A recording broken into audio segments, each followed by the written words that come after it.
Oi, pessoal!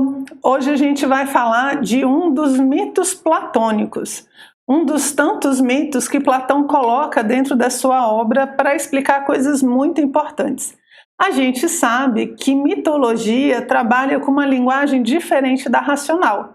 A mitologia vai trabalhar com uma linguagem simbólica, vai trabalhar com símbolos, com imagens, com ideias mais completas, digamos assim, menos descritivas e mais sintéticas. E Platão, ele é fenomenal quanto à descrição desses mitos, né? E a interpretação é que eu vou tentar passar para vocês. O mito da caverna, ele é um dos mais conhecidos porque ele é utilizado em algumas áreas, como comunicação, pessoal de marketing, enfim, muita gente já ouviu falar do mito da caverna aplicado em vários lugares, né, em várias áreas diferentes. E aqui eu vou falar sobre o mito da caverna com vocês dentro de uma perspectiva de crescimento humano, né, de crescimento individual. O mito está nesse livro chamado A República, ele está no capítulo 7, né, a gente chama aqui de livros, mas é o capítulo 7, bem no iniciozinho, ele já começa falando do mito da caverna. E ele vai começar a descrever, então, o que é a caverna, como é que as pessoas saem, tudo. E para ficar um pouquinho mais fácil da gente entender, eu trouxe uma imagenzinha aqui para explicar os elementos iniciais e depois explicar eles para vocês, tá bom? Então aqui a gente tem uma caverna, onde tem uma fogueira e uma saída para a luz do sol. Aqui eu tenho várias pessoas que estão acorrentadas. Elas sempre estiveram acorrentadas, elas sempre viram as coisas por essa perspectiva aqui. E como elas não conhecem outra coisa, elas acham que essas sombras que elas veem são a realidade. Então elas crescem sem ter noção de que elas estão acorrentadas e de que o que elas veem é a sombra da sombra, né? Porque ele está dentro da caverna e não sabe, dentro da caverna são geradas diversas sombras. Como ele não tem parâmetros de comparação, né, ele vai achar que essas sombras são a própria realidade. E essas sombras, elas são manipuladas, elas são produzidas por esses cidadãos que estão aqui, ó, segurando, né? Como se, sabe quando a gente faz quando é criança, que você faz a pombinha assim, né, para fazer a sombrinha? É parecido com isso. Então eles passam com objetos e os objetos vão fazendo sombra. Então essas pessoas só veem as sombras que essas pessoas aqui escolhem. Platão chama esses daqui dos amos da caverna. Os amos, né, os que comandam, aqueles que definem o que acontece na caverna. Aí a gente tem uma fogueira interna que gera essas sombras e a saída aqui para a luz do sol, né? Para a parte de fora da caverna, onde você pode ver coisas que não são sombras. Então esse aqui é a imagem geral que a gente vai ter. E o nosso herói, porque é um ato heróico, né? O que ele vai fazer? Ele vai sair daqui e chegar aqui. Então essa é a descrição que Platão vai fazer do mito, certo? Então vamos ver diversos elementos que a gente tem aqui. O primeiro deles são as pessoas acorrentadas. Quem são, Renata, essas pessoas acorrentadas? Te dou 2 segundos para você pensar. O que você acha? Todos nós, né? Eu já vi gente dando o mito da caverna, que aí ela falava assim, vocês que estão na caverna, né? Deu vontade de chegar e falar, meu filho, volta aqui que estamos todo mundo junto, né? Todo mundo na mesma caverna aqui, cada um com a sua corrente, mas todo mundo preso. E uma das chaves de interpretação é o próprio mundo, o mundo manifestado, que ele fala de uma alma prisioneira dentro da matéria, né? Então a gente já nasce aí acorrentado, por isso que ele fala que a gente cresce sem conhecer outras realidades. Então quem que está acorrentado? Nós, né? Todo mundo acorrentadinho. Aí o que acontece? Um belo dia, uma dessas pessoas que está acorrentada, ela começa a olhar para os lados, tentar olhar para os lados, né? Ela começa a ficar meio enjoada daquelas sombras, ela fica olhando assim, ela fala, pô, mas será que não tem mais nada para fazer aqui, né?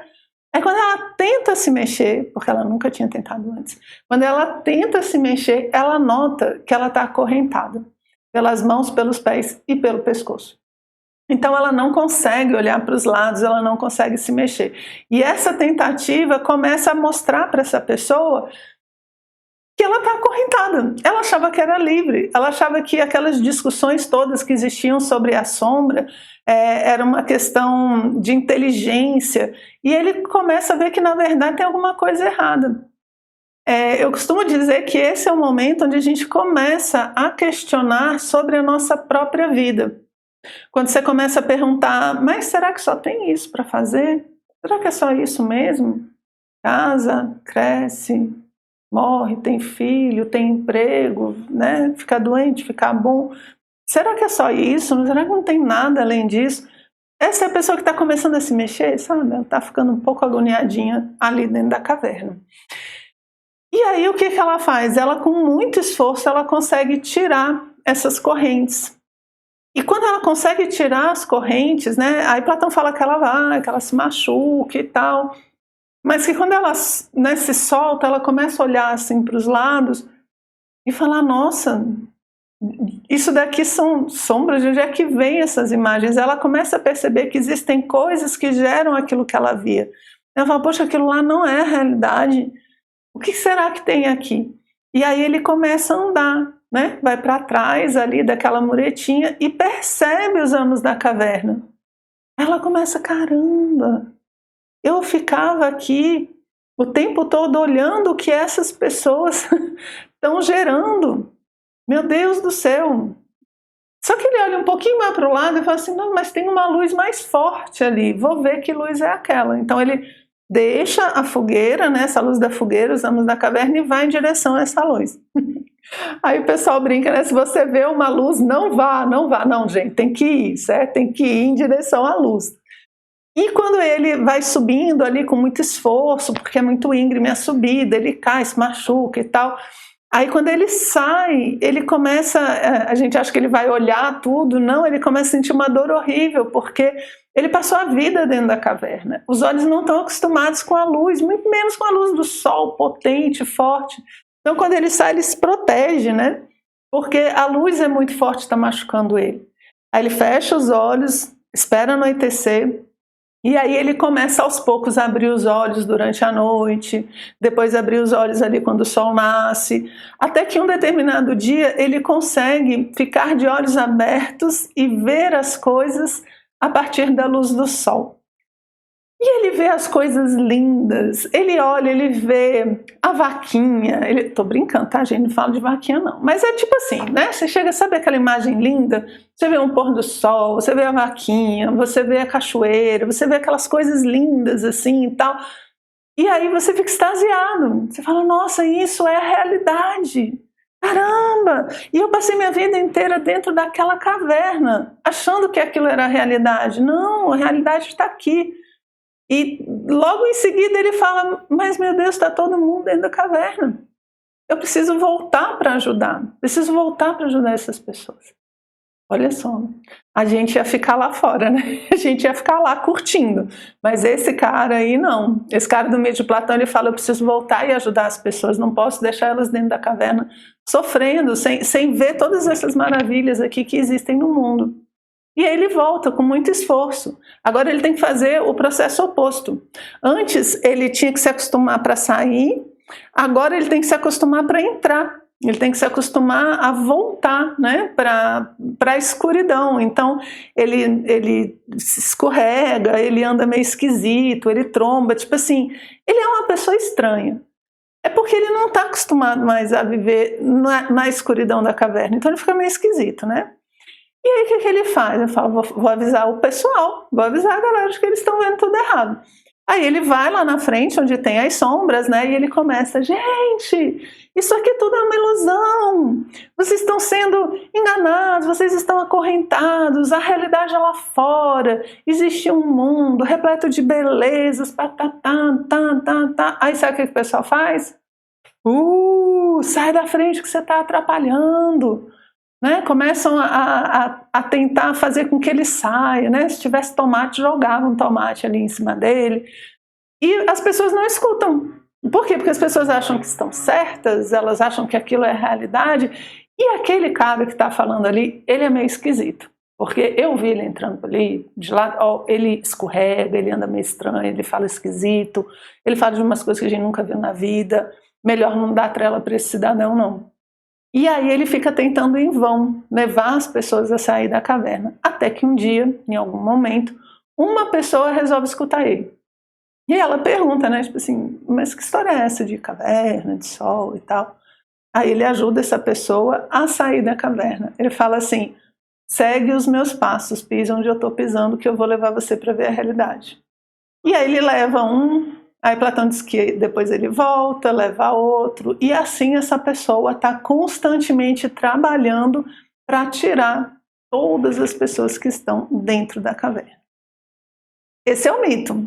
Beleza? Deu para ter uma ideia, né? Aí a dinâmica da história, ele está acorrentado, ele sai, percebe a luz do sol e volta para ajudar quem quiser, né, sair junto com ele. E é interessante porque existem várias coisas que a gente se pergunta dentro do mito, né? Várias interpretações que a gente pode dar e muitos elementos interessantes. Eu vou começar pelas correntes, gente. Porque assim, quando a gente fala que a pessoa está acorrentada, a gente já imagina a pessoa sofrendo, né? Aquela coisa, meu Deus, está acorrentado. Mas não. O que você acha que acorrenta a gente? O que são as nossas correntes? Você acha que as nossas correntes são as coisas que a gente não gosta ou as coisas que a gente gosta? É tipo assim, não, eu vou ficar aqui porque eu não gosto. Eu vou ficar aqui comendo beterraba porque eu não gosto. Percebe? As coisas que a gente assim não gosta, a gente quer ficar longe, né? A gente não fica acorrentado. O que nos acorrenta, o que nos prende são as coisas que a gente gosta. Que aí vira e fala assim, Renata, vamos mudar daqui porque esse lugar já não está tão bom. Aí eu falo, não, eu quero ficar aqui, porque aqui foi onde eu fiz meu primeiro vídeo para o YouTube. Eu tenho todo um amor com essa casa, eu não posso ir embora. Percebe? A gente se apega às coisas que a gente gosta. Então, muitas das correntes a gente não larga, não é só porque a gente não sabe, é porque a gente não sabe que o que a gente gosta pode prender, pode ser uma corrente. Então, são as coisas que a gente não gosta. Normalmente, o que prende são as coisas que a gente gosta, certo? E aí, depois, lendo a obra, a gente percebe que Platão fala que quem quebra essas correntes que estão segurando as pessoas é um processo educacional. Que a educação é que vai fazer com que as pessoas retirem as correntes. E esse nosso amigo, né, retirou ali as suas correntes, né? O primeiro sempre vai ter mais trabalho, né?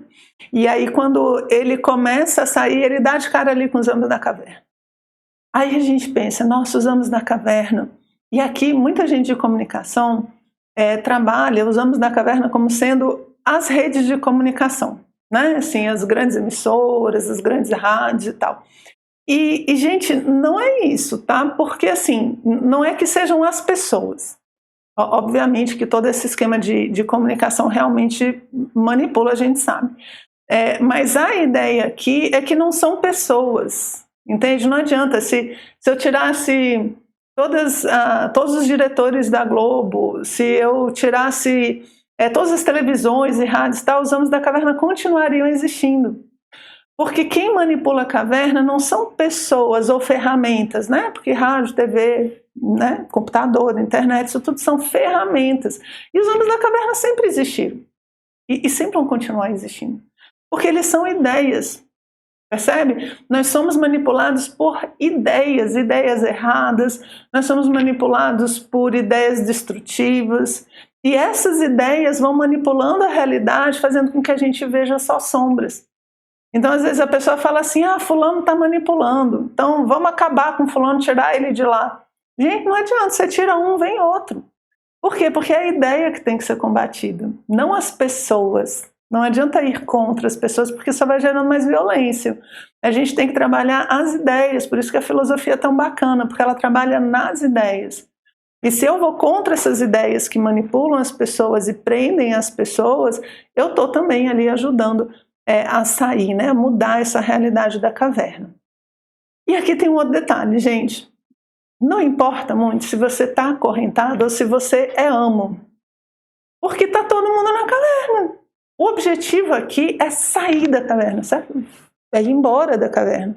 Então você vira assim, se eu fosse um amo da caverna, se eu tivesse poder e tal, eu ficava aqui. A gente não quer ficar na caverna. Então não é uma questão de uma liberdade relativa. O filósofo ele quer uma liberdade plena, ele quer sair da caverna, ele não quer galgar cargos dentro da caverna, percebe? Então, quando você olha para os amos da caverna, eles estão no mesmo problema das pessoas que estão acorrentadas. Por quê? Porque está todo mundo dentro da caverna. A ilusão de quem vê a sombra, ela é tão prejudicial, tão grande, quanto a ilusão de quem gera a sombra. Porque de tanto gerar sombra, percebe que ele está acorrentado também? Ele quer tanto gerar sombra ali para manipular os outros, que ele também não sai da caverna. Então está todo mundo lá dentro, para a gente não interessa. Por isso que a gente vai em relação à luz do sol, certo? Partiu luz do sol, lá vamos nós. E aí ele vai saindo, né, aquela dificuldade toda e tal para sair. E aí quando ele sai, ele vê aquela luz. E ele não consegue absorvê-la de vez. Né? Então, já dando uma outra chave, esse cara que está saindo, né, da caverna, que está caminhando dentro da caverna, ele é bem a saga filosófica, ele é o filósofo. Gente, quando eu falar quem volta para a caverna, vocês não vão acreditar, mas vamos lá. Então esse é o filósofo, ele está saindo da caverna, né? E aí ele começa a chegar na realidade, mas ele tem que se adaptar, ele tem que esperar um tempo, ele tem que se acostumar com a luz, né? Tem que se acostumar com o conhecimento. Platão diz que essa luz é a luz do bem, o bem que une todas as coisas. Então você vai começar a entender tudo o que acontece, né? Essa união de todas as ideias. Essa seria essa luz do sol. Aí ele consegue, né? E ele fica assim, nossa, isso aqui é realidade, meu Deus. E aí, gente, não... Imagina, lembra uma época da sua vida em que você entendeu alguma coisa? Sabe, quando você chega... Acho que não é só comigo não, né? Tem dias que a gente chega assim e fala, meu Deus, tá tudo de cabeça para baixo, tá tudo dando errado, meu Deus, mas isso daqui não vai dar certo, e a pessoa vai, não sei o quê. Aí um dia, um belo dia, ela olha e fala assim, gente, é isso aconteceu por causa daquilo, aí se eu fizer tal coisa, se eu mudar assim, entendi. Ele juntou as ideias, ele juntou os acontecimentos da vida, ele entendeu, ele viu uma luz ali que uniu todas aquelas coisas e agora elas fazem sentido. Dá um alívio, né? Por isso que a gente gosta de saber das coisas, porque é bom entender a vida, é bom entender as coisas que acontecem. E aí quando ele sai da caverna, ele está nesse processo, né? Olhando as coisas, ai meu Deus, não dá, não estou conseguindo, até que um momento ele fica maravilhado e ele fala, puxa, isso daqui é muito bom e eu quero que as outras pessoas também saibam, porque não é justo eu ficar com isso só para mim. Esse cara agora que olhou aí para o sol e viu, conseguiu, percebeu aquela unidade, esse é o sábio, ok? O filósofo não é sábio, o cara que saiu e percebeu isso tudo é sábio. Então no momento em que você está unindo as coisas da sua vida, entendendo todos esses elementos, você é um pouco sábio, parabéns. A gente chegou um pouquinho na sabedoria, pelo menos a sabedoria cotidiana da nossa vida, a gente conseguiu ver um sentido para as coisas. E aí agora a gente quer ajudar os outros. Aí a gente vai voltar. Quando a gente volta, tem toda essa adaptação, né? A pessoa fica meio esquisita. E é um pouco assim mesmo, né? A pessoa que fica... Todo mundo que diz que a gente está errado, a gente acha uma pessoa meio estranha, né? A gente faz de tudo para desacreditar ela. E é o que fazem com o pobre aí que volta na caverna para ajudar. Então por que ele está estranho? Porque agora ele tem que fazer os trejeitos, ele tem que aprender a falar como quem está na caverna, ele tem que aprender a se comportar como quem está na caverna. Então ele começa a falar de coisas que ninguém viu. É como você começar, sei lá, um astronauta foi para Marte, começa a falar lá, imagina, você não viu foto, você não tem informação nenhuma, vai parecer a coisa mais estranha do mundo. Então ele começa a descrever coisas que as pessoas não acreditam. Até que um acredita.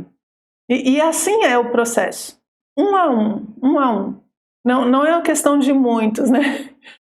Tem gente que pergunta, poxa, mas por que ele não pega, né, o megafone e fica lá, bora galera, todo mundo sair da caverna? Porque não é assim. Não é assim, a gente não consegue desenvolver consciência em massa, né? A gente está falando aqui de uma elevação de consciência, é uma saída da escuridão para a luz, né? Que é um símbolo da consciência ali se iluminando, aprendendo. As pessoas têm que querer, é uma escolha, não dá para você forçar uma pessoa a sair da caverna. A pessoa tem que querer sair da caverna, percebe? Então por isso que é um processo lento e de 1 a 1, porque cada um tem que querer. Amarrar na caverna não precisou de escolha de ninguém, mas sair da caverna sim, precisa da escolha da pessoa. Então essa uma pessoa tá lá, ela dá um crédito e começa a seguir ele, e aí ele fala, pisa onde eu piso, segue os meus passos, ou seja, é o exemplo daquela pessoa que vai tirar a outra. Então é um processo agora educacional, né? Essa pessoa que voltou, tirou o outro ali das correntes, que é justamente, né, a educação ali, tirando a pessoa da caverna, e educando como? Não é pelo lábio, educando pelo exemplo, pisa onde eu piso. E aí o exemplo dessa pessoa vai fazer com que aquela saia da caverna. E você sabe o que é o mais interessante desse mito, gente? Sabe quem é esse cara que voltou para ajudar os outros a saírem? Ele chama essa pessoa de político. Esse é o verdadeiro político de Platão. E por não ter essa ideia, muitas pessoas não entendem a obra da República, porque acham que o político de Platão são os políticos que nós temos por aí, e já deu para ver que não é, né? Já deu para entender. Eu diria para vocês que os processos educacionais, bons professores, pais, pedagogos, né? Essas pessoas fazem muito esse papel do político, de voltar para a caverna e tentar tirar as pessoas, ok? Bem, esse é o mito da caverna, espero que vocês tenham gostado e curtam aí os outros vídeos e os outros mitos que a gente vai trazer para vocês, ok?